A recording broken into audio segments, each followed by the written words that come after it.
Njësia kundër terrorizmit e Scotland Yard po heton zjarrin në një nënstacion elektrik pranë aeroportit Heathrow, i cili ka shkaktuar ndërprerjen e operacioneve për një ditë të tërë. Dyshimet janë ngritur mbi një sabotim të mundshëm nga Rusia, si pjesë e një fushate më të gjerë destabilizimi.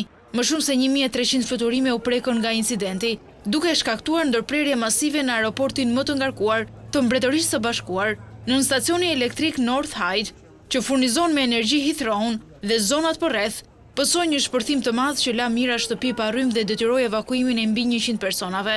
Zyrtarët perëndimor kanë akuzuar Rusinë dhe aleatët e saj për një sër sulmesh dhe incidente destabilizuese në Europë që nga pushtimi i Ukrainës. Ata besojnë se sabotimi i mundshëm është pjesë e një strategjie për të krijuar ndasi në shoqëritë europiane dhe për të minuar mbështetjen për Ukrainën. Megjithatë, Kremlini mohon çdo përfshirje. Analistët e sigurisë po shqyrtojnë mundësinë që Rusia të ketë një lidhje me zjarrin, i cili ka prekur qindra fluturime hyrëse dhe dalse nga Heathrow. Duke marrë parasysh ndikimin e madh të këtij incidenti, Scotland Yard ka marrë përsipër hetimin për të përcaktuar nëse bëhet fjalë për një akt sabotimi dhe për të adresuar shqetësimet e sigurisë kombëtare.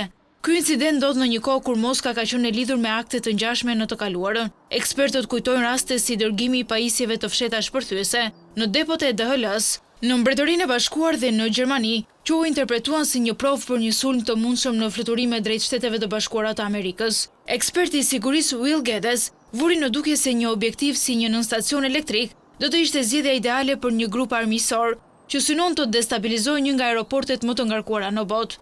Nëse do të doja të shkaktoja një kaos ndërkombëtar dhe të krijoja pasiguri, do të zgjidhja një objektiv të tillë, deklaroi ai.